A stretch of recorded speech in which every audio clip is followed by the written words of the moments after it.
Bonsoir. Sentiment un peu mitigé, je suis très heureux de remonter sur scène et en même temps je suis un petit peu triste parce que j'ai rompu il n'y a pas longtemps et c'est encore très frais. Ça arrivait là, début septembre 2015. Chacun son rythme.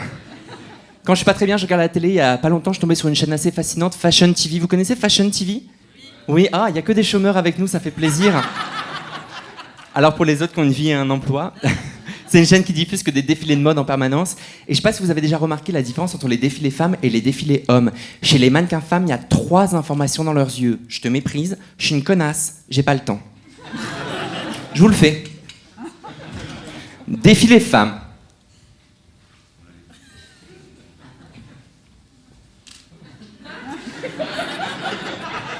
Je te méprise. Je suis une connasse, j'ai pas le temps. Défilé homme, c'est différent. Les briefs, on leur dit tu te mords les joues jusqu'à saigner, tu fais genre tu vois rien, tu cherches ta mère.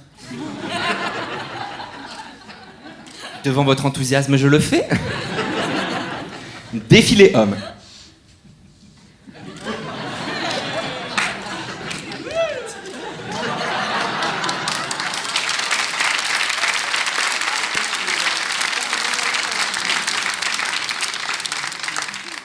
Je vous l'ai dit, je suis célibataire, j'étais avec mon copain depuis 3 ans, au bout de 3 ans de relation, on décide d'aller au cinéma un soir, il arrive très en retard, genre 25 minutes, mais très détendu, et il me dit cette phrase magique, je suis un peu à la bourre, je suis désolé, mais j'avais un plan cul et ça s'est éternisé.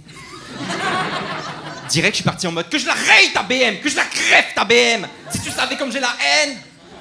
Parce que oui, Diam, c'est Vita s'empare de mon corps parfois, je le contrôle pas. Donc lui il me dit, non mais ça va, tranquille, redescends, j'étais dans les bouchons, y a rien de grave. Du coup j'ai l'air d'un con, faut que je fasse diversion. Et j'ai pas de juste milieu, donc je le demande en mariage. Le problème est que les hétéros ont grandi avec l'idée que c'était possible de se marier, mais pour nous, 2013, l'information elle est récente, tout le monde l'a pas vraiment intégrée. Résultat, quand un mec hétéro se met à genoux dans une fille, est-ce très bien qu'il va lui offrir une bague. Moi, je me suis mis à genoux, ce crétin, il a pas compris, il a baissé sa braguette. Ça a gâché le moment. Finalement, on s'est quitté dans les Calanques à Marseille. Vous connaissez les Calanques ?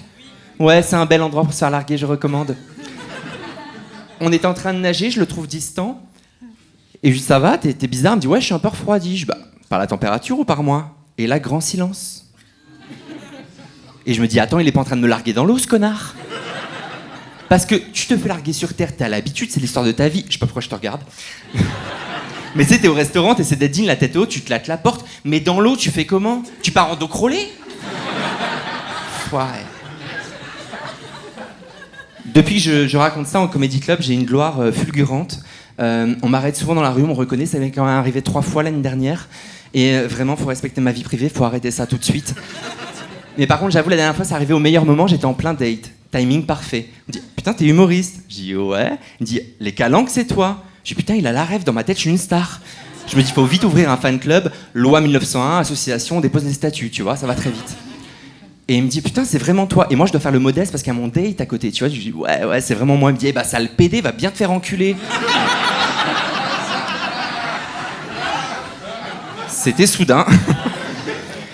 Et du coup, je dis, bah, pas très cohérent ce que tu viens de dire. Parce que bon, bah, ça, le PD, petit rappel, c'est puni par la loi et surtout, c'est pas très sympa. En revanche, va bien te faire. Bah, écoute, si c'est bien fait. Pourquoi pas ? Tu me souhaites un bon rapport sexuel, c'est très gentil, je te remercie. Mais si tu peux être cohérent, dis-moi, va mal te faire enculer. Là, vraiment, ça fait chier tout le monde, tu vois. Le mec savait pas quoi répondre, il est parti. Là, mon date un peu impressionné qui me dit, putain, t'as grave de la répartie, tu vois. Et moi, je dis, ouais, c'est mon taf, c'est comme ça. Et il faut savoir que quand je vis des moments de fame dans ma vie, ça dure toujours 3 secondes maximum. Soit je gâche tout avec une phrase, soit la vie me fait redescendre immédiatement. Là, ça n'a pas loupé, on tourne la tête, les flics. Lui, il commence à paniquer, il me dit, putain, couvre-feu 19h, il est 19h20, on n'a pas d'autorisation, qu'est-ce qu'on va leur dire ? On va choper une amende, c'est la merde. Et moi, dans ma tête, je suis au max de la confiance. Je viens de cartonner être l'homophobe, tu vois. Donc je me dis, t'inquiète, je gère. Les flics arrivent, messieurs, on peut savoir ce que vous faites à cette heure-ci dans la rue. Moi, direct, je dis, bah, ça se voit pas, je promène ma chienne.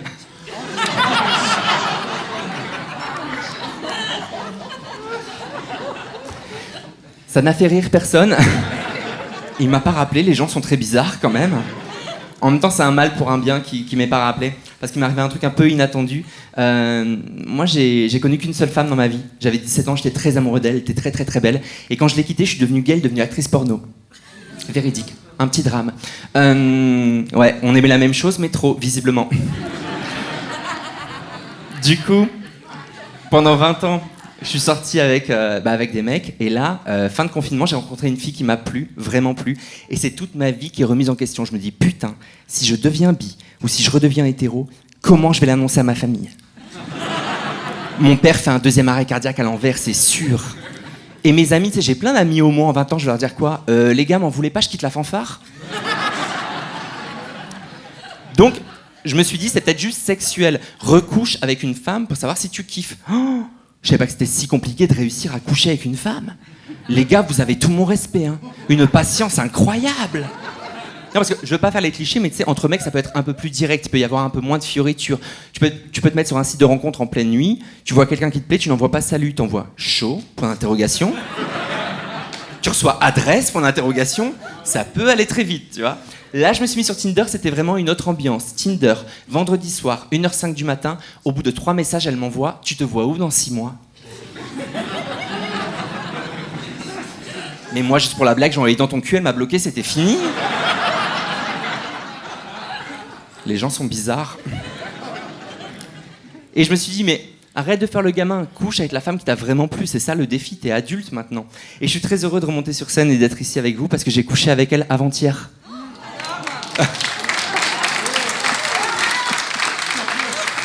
Champion. Il y a les meufs qui ont un peu dit en premier, on l'a récupéré dans l'équipe les filles. Il est avec nous. Et tout le monde me demande comment c'était, et c'était original. Vraiment, c'était original. Elle avait une odeur de peau qui était incroyable. D'ailleurs, j'ai failli lui faire la réflexion, mais je me suis retenu, je trouvais ça trop gai comme détail. J'ai failli lui dire gel douche bergamote. On ne me l'a fait pas. Et comment vous dire les choses de manière élégante ? J'étais debout, elle était un peu plus bas. J'avais ma main sur ses cheveux, elle avait des cheveux longs, blonds, soyeux, magnifiques, incroyables. Et les gars ne me jugeaient pas, je sais pas ce qui m'a pris, j'ai commencé à jouer avec ses cheveux et j'ai échoué ma mission. Je l'ai coiffée. Pendant qu'elle me suçait, je lui ai fait des tresses. Ça a fini en chignon banane, elle était ravie. Elle m'a dit, on m'a jamais fait un truc pareil. Je te remercie, je prends le compliment. Et vraiment, les filles, je vous aime du fond du cœur pour être ma mère, ma meilleure amie, ma sœur. Mais c'est vrai qu'au lit, on a un mauvais karma ensemble. Première copine, actrice porno, c'est très rare, ça traumatise un homme quand même, d'accord ? Deuxième copine, 20 ans plus tard, femme fontaine, ça tombe sur moi. Qui m'a marabouté, on m'a jeté un sort. Pas femme fontaine, un petit peu, elle a gondolé le parquet, c'était l'éléphant bleu, la meuf, d'accord ? Ça ne s'arrêtait plus. Je me suis dit, mais elle va faire couler l'arrondissement. La Chapelle à Paris, ça n'existera plus. On peut dire adieu à la ligne 4, elle va inonder la ville. Je regardais ça et j'étais comme fasciné en mode nature et découverte. Je me suis dit, waouh, c'est fou ce truc, mais comment faire ? Il n'y a pas de tuto, personne m'a expliqué.